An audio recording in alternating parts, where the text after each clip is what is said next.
Say lay on your ear.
Strong, Avery, big arm.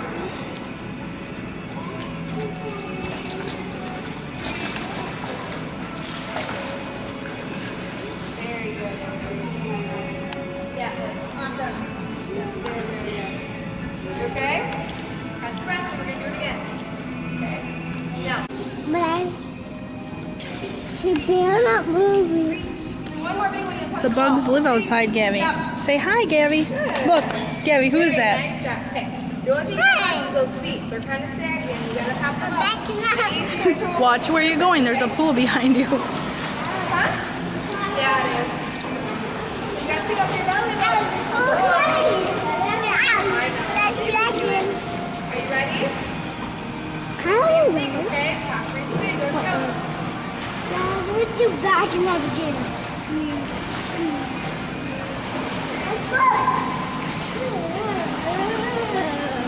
Oh, hey!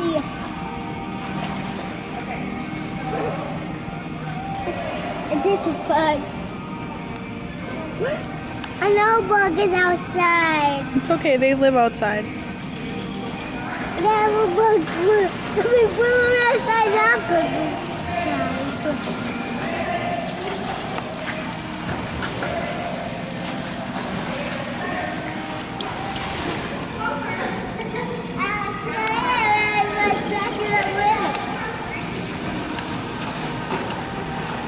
It's so humid. I gotta stand way back here by the door.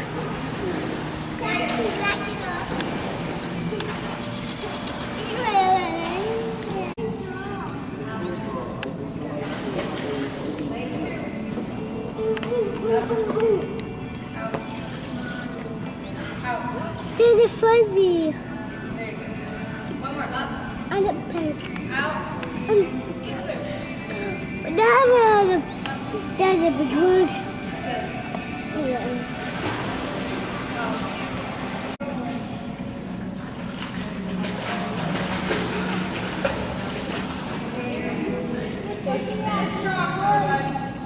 Go ahead. Arms over. Good job, Avery. Okay. Catch your breath. We're going to shred, okay?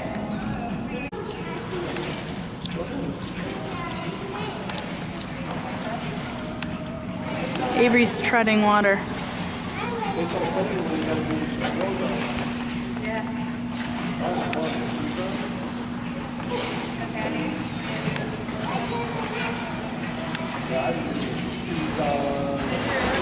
Oh yeah, they do that. Yeah.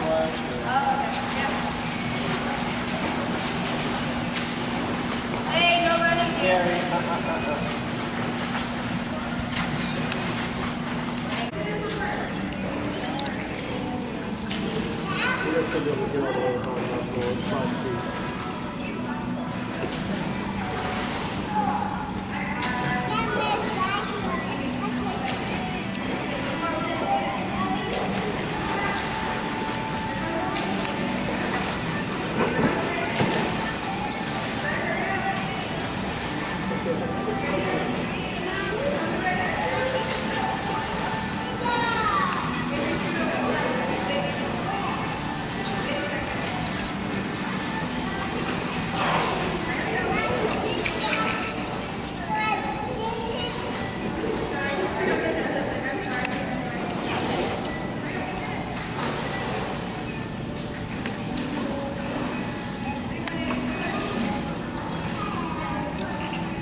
What do you say to Miss Taylor?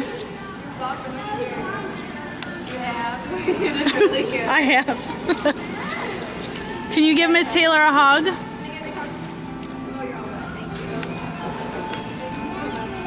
good, Avery. Very good. Don't forget to get your pocket. Okay? Okay? 5 minutes? Good job.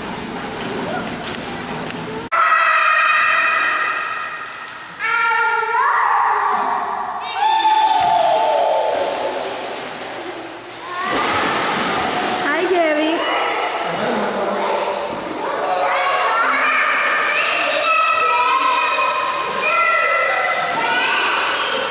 We are at the hotel in Louisville, Kentucky for Lance's wedding. We just got here.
Stop. Okay.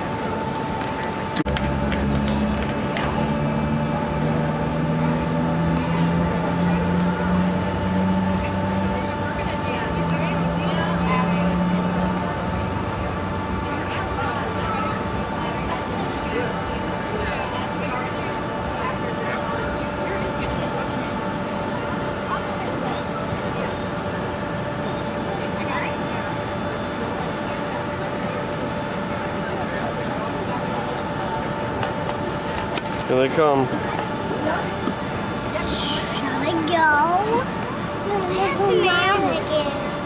Just a second, Gabby. You lost them, Dad.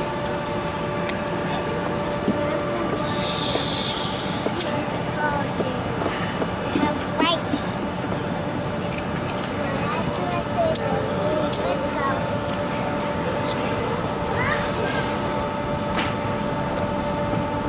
The Sit guy down. told me. Sit down. The guy takes my hand. So I don't want to look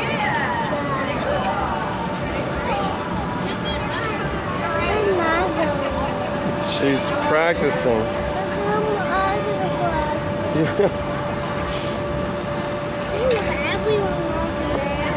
It's what you do for practicing.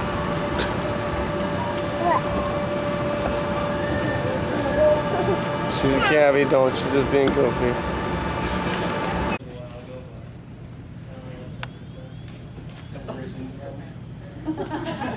Don't take more. If you say two of them, that's gonna be it. Anyway, me and Avery have been friends a long time, and along with most of these guys on my side, most of them from high school, some of them from earlier than that, and so it's a cool way that we can combine these two great families together, and all of your friendships have meant a lot to me. So appreciate it. Sit down, I'll do your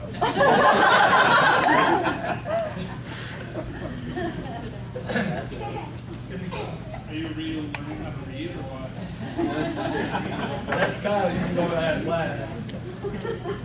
I'm Bill. For those who don't know me, obviously I grew up with Lance, middle school, high school, a little bit of college, played soccer together. I helped him a lot growing up, just how to be a man.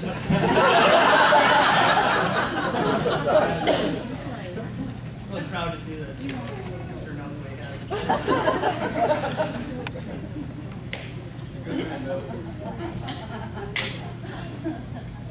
All right, next, not everybody at once. Sean, where are you at? Where are you at? Sean, I've known Lance since high school. He contributed most of the delinquency that I got into during that time. I've been everything from a coach with him to a coworker, and he's always been a good son to work with. I think you're a supporter, actually. Right. Yeah. I appreciate it, Sean. BJ, what do you say? My name's BJ, and I've known Lance since I was probably 7 or 8. We were in Sunday school together, which actually Donnie, he got to teach, he taught us all about the Lord. So next time, just send us on the right path, and we try to follow that a little bit. Kind of straight from time to time. But Lance has been a great friend ever since then, and I'm glad he got to be a part of it. I get one. Sales, please, keep it around. Hi, I guess I'm sales. You're the room light. I've known Lance since probably like 3rd or 4th grade. I've known Lance since my body was about this big, which I'm too big. His body's caught up with it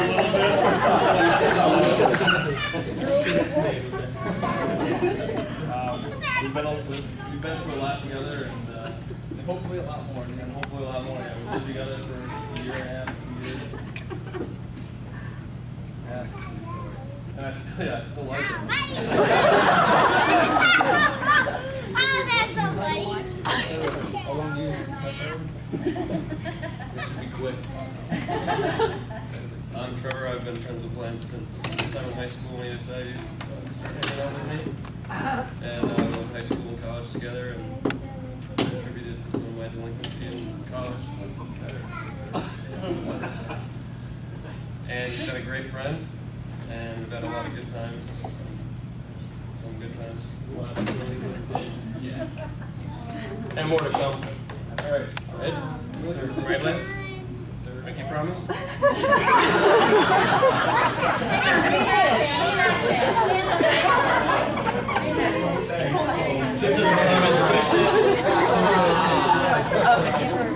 the opposite way that so you can watch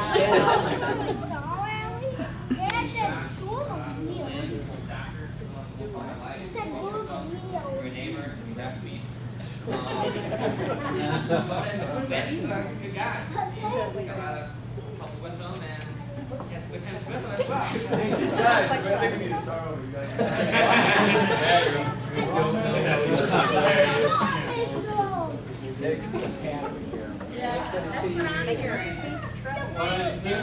I've only known Lance for about a year and a half now, so I've gotten in no trouble with him yet. So looking forward to that. So, you know, glad to have him as a brother. So looking forward to it. In a bigger.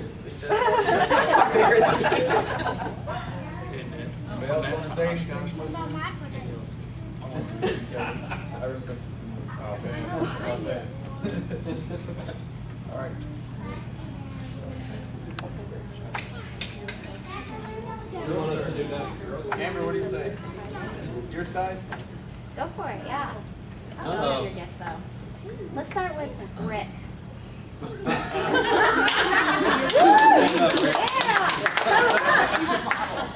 Come on. He's like, I'm going to stand up. Hi, I'm Rick. With my drink down. I've known Amber since 9th grade. We've been best friends forever. She's the best person I know. Grandma, this glad to be here. See y'all next. That's it.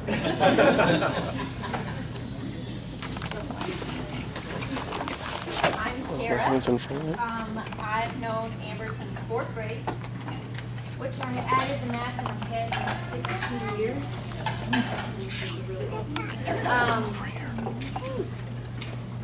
Just go and see the squinty. Can't see it clear. But yeah, Can't see it clear. 16 years of friendship and hopefully a lot more. I'm so excited for Amber. Congratulations. Thank you. I'm Jennifer. I've known Amber since 6th grade. She was my partner in crime. Always getting in trouble. Going camping all the time. Getting burnt so we can't sit down or even open our eyes. It was really fun times. And I love her like a sister. And I'm so happy for you. And I hope it lasts forever. Are we just going down the line? Go for it. Okay. I'm Abby. Abby, whatever.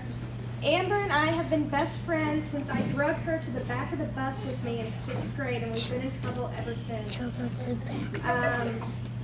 We definitely look like an odd pair for sure, but I couldn't find anybody more in sync. And I love my Nancy Poo. He's a good eater. That's a strong trait for a Southern boy and a man. I just can't wait for y'all to be together and come over and eat my food.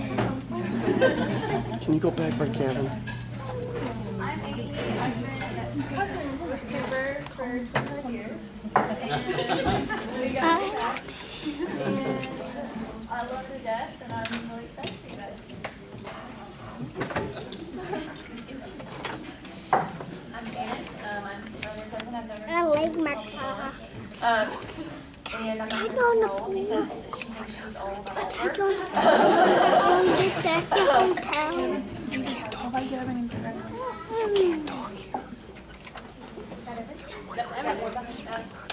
No, Go for it. Oh, I'm Alicia. I'm Lance's sister, unfortunately. Can't see them. Okay, you're not Talk about you afterwards. Oh gosh, I've known you your whole life. I could tell them a lot of stuff. Are you sure you want to open that bag? Are you sure? Stick with Amber. Stick with how long I've known How about I Amber. get mine? Obviously I met Amber when, what was it, a year and a half ago? Almost 2 years ago. So, I love Amber. And I could not seriously find anyone else that could be a better match. And I absolutely cannot wait to spend lots and lots of more moments with you. I'm really happy for you. Can I take my piggyback?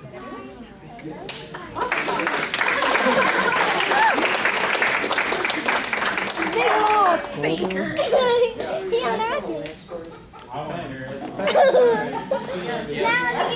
I'm Don. I'm Gavin's boyfriend of 26 years. 26, almost 27, so I've known Lance for 26 and a half years. And this is one of my favorite stories. When he was in 4th grade, they had a field trip planned to a park which is a block from our house. So Lance came home the day before and he warned his mother that he would be walking past our house. So make sure and look for us. So the next morning, the troop came by and they were making noise and Debbie came to the front door and here they all are and they're all waving to Mrs. Folsky, Mrs. Johnson. And when Lance gets home that afternoon, he says, "Mom, did you see us?" And Debbie said, "Well, of course, Lance. I was standing in the doorway." And Lance says, "Mom, did you know which one I was?"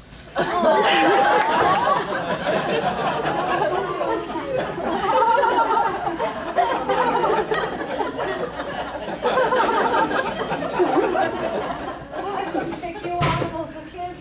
Saved my life, right?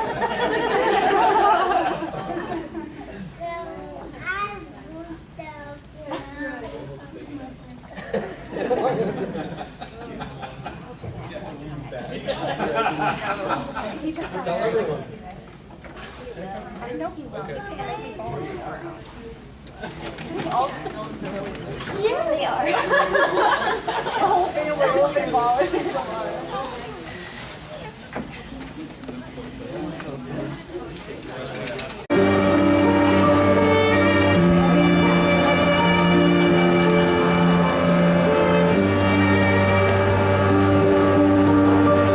You stay here by me.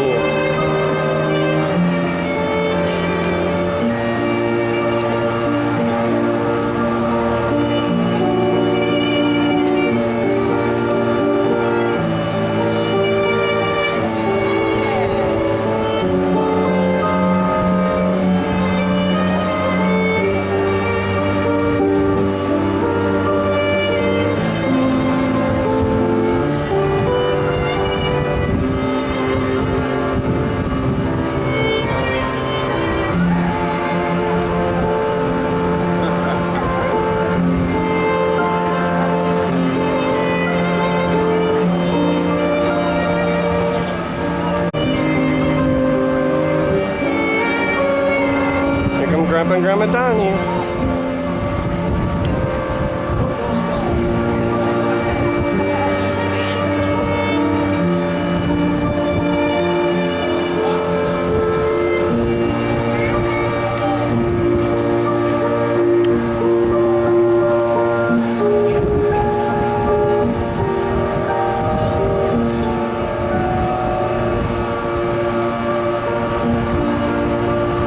There's Mama, you stay here.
he challenged her to a handstand contest, and she said no thank you, but he went ahead and did it anyway, and so he just wasn't sure as it ended, will this ever go anywhere? But if I'm not mistaken, Amber called him back that evening and kind of said, no, you know, I really enjoyed that, at least most of it, and they agreed. They kind of continued to talk, and they began to date each other. And the problem is they always had this distance, and so it would be on weekends they would get together. And because Amber still lived at home, when Lance came up here to take her out for the first time here in Louisville, he had to meet Mom and Dad right away, kind of early in the relationship.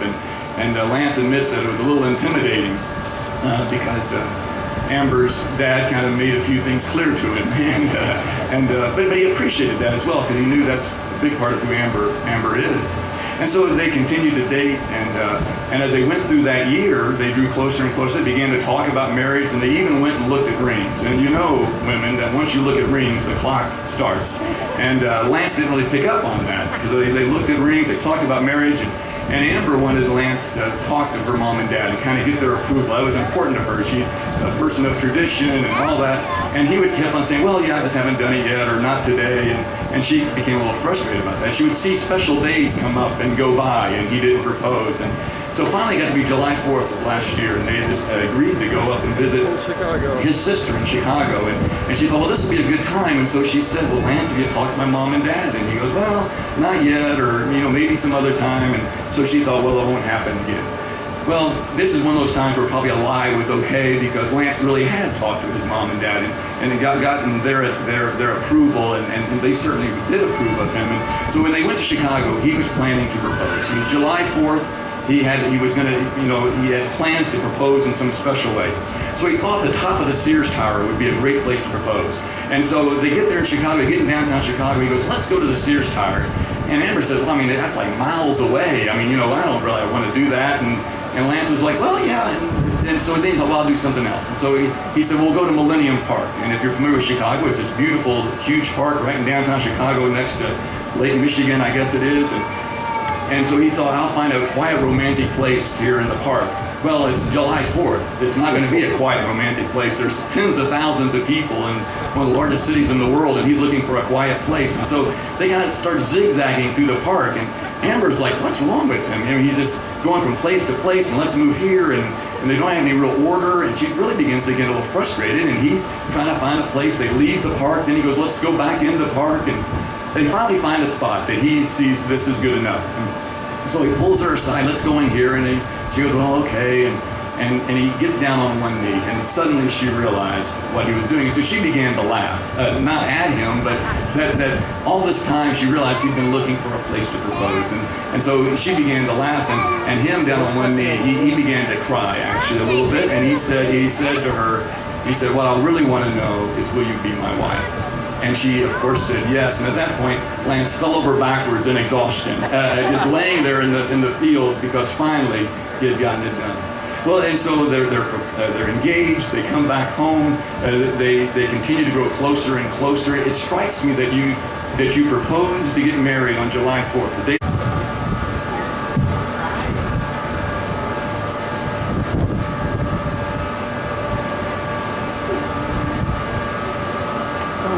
No.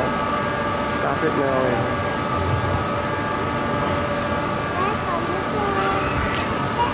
Lance and Amber, when we were talking about your wedding, which again, ironically, I've never done this before, we talked about your wedding separately, and because you weren't physically together.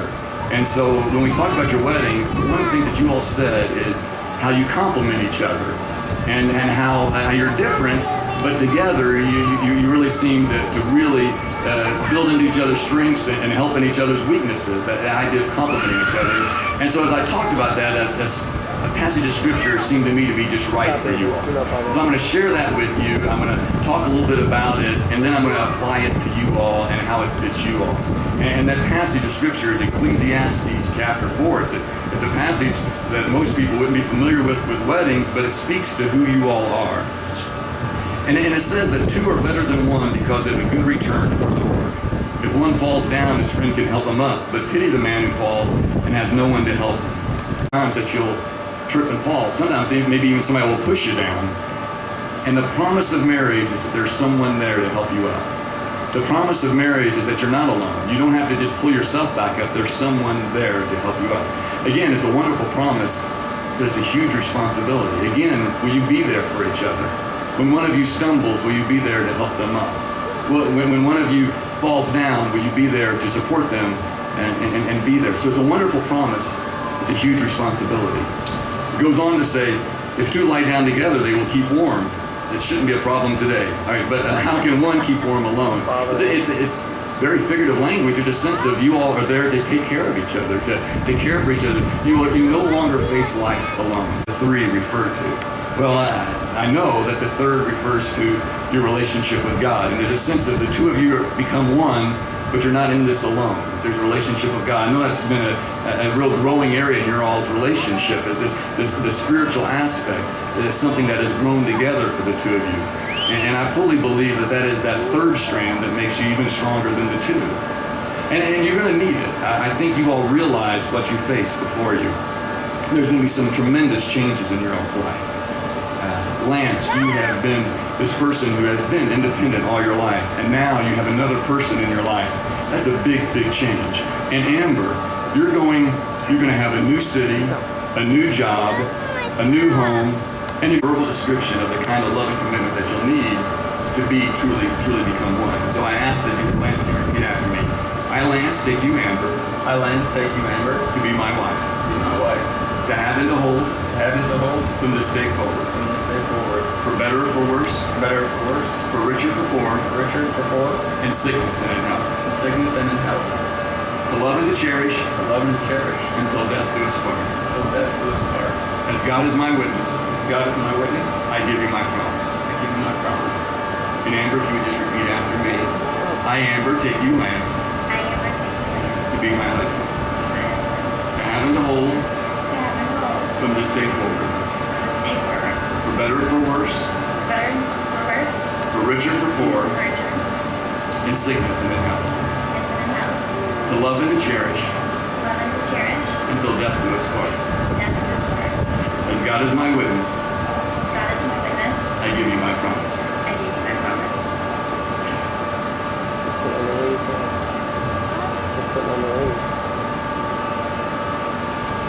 I love that in our culture we exchange wedding rings because they are a physical sign of the love and commitment you have. When someone sees you, they automatically say that person's committed to someone, and someone is committed to them. And so I would encourage you to wear your rings boldly.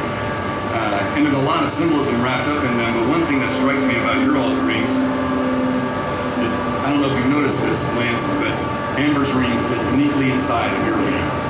And I would encourage you to allow that to be a picture of, again, this idea of this person who's lived a life of independence now is taking someone along with them. And so as you wear that ring, understand her ring fits inside of me, and can I fit her life inside of me? And Amber, for you to understand that doesn't mean that you lose your identity, but you become his wife, and you come alongside of him, and you fill in him, and you complete him in many ways. And so can you see yourself as close as those rings are, keep your marriage clean? Can you help take away anything that would collect it? So as you exchange these rings, wear them both.